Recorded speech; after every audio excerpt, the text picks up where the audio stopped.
Folks, if you watch the show, you know I spend most of my time right over there in the news kitchen, poaching the most topical story, haddock and fish stock with mirepoix before adding blue mussels, then whisking in cream and egg yolk to a silky finish with a shrimp and chive on top to create the light yet flavorful traditional Flemish waterzooi seafood stew that is my monologue. But sometimes, folks, after being set adrift on a broken surfboard by Liberian pirates for mouthing off at the cook, I scoop some dead shark bones and a seagull foot into a deflated Mylar balloon to sip on the scruffle chum of news that is my segment.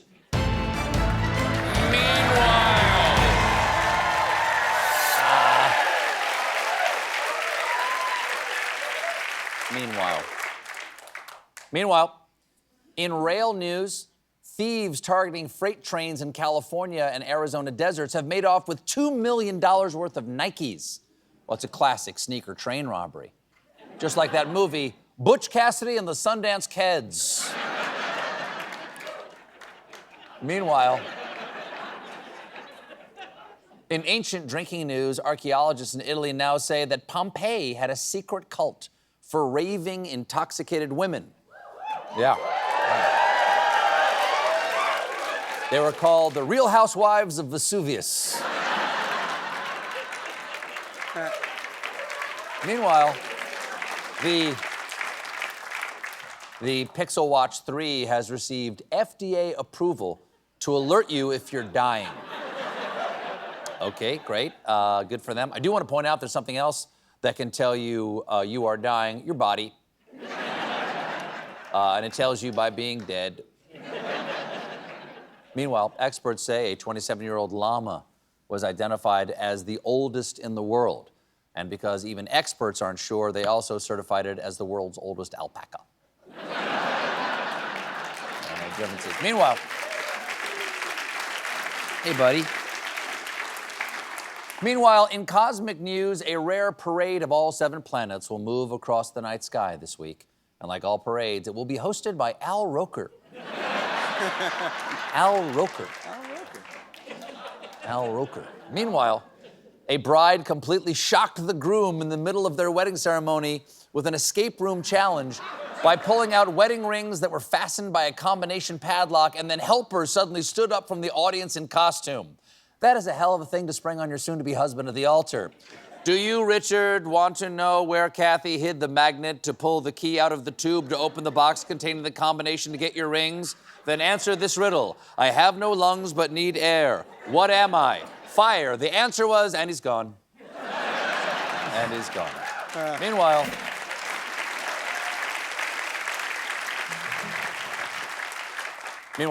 exciting news in the world of sci-fi because William Shatner has confirmed talks for a Star Trek return at 93 years old.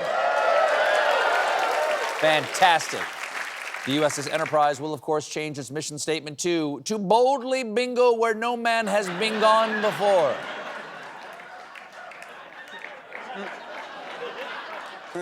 Meanwhile, next week, Starbucks will cut some less popular drinks from its menu, including several blended Frappuccino beverages such as the Espresso Frappuccino, White Chocolate Mocha Frappuccino, Caramel Ribbon Crunch Cream Frappuccino, and Double Chocolatey Chip Cream Frappuccino.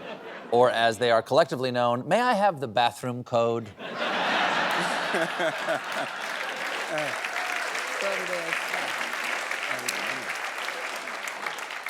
Meanwhile, David Beckham's mother-in-law zoomed in on a photo of his Hugo Boss underwear campaign and was shocked, telling him, "You can see everything." Here's a look at the ad, and yeah, she is right, though I'm surprised I was told Beckham's had a bend in it.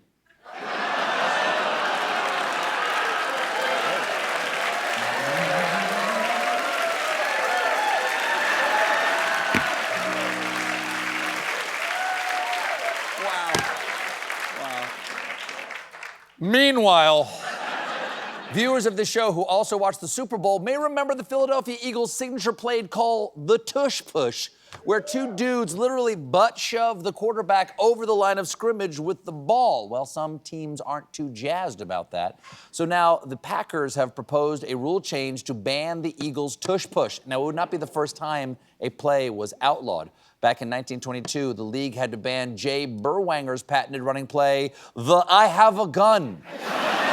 We'll be right back with RZA.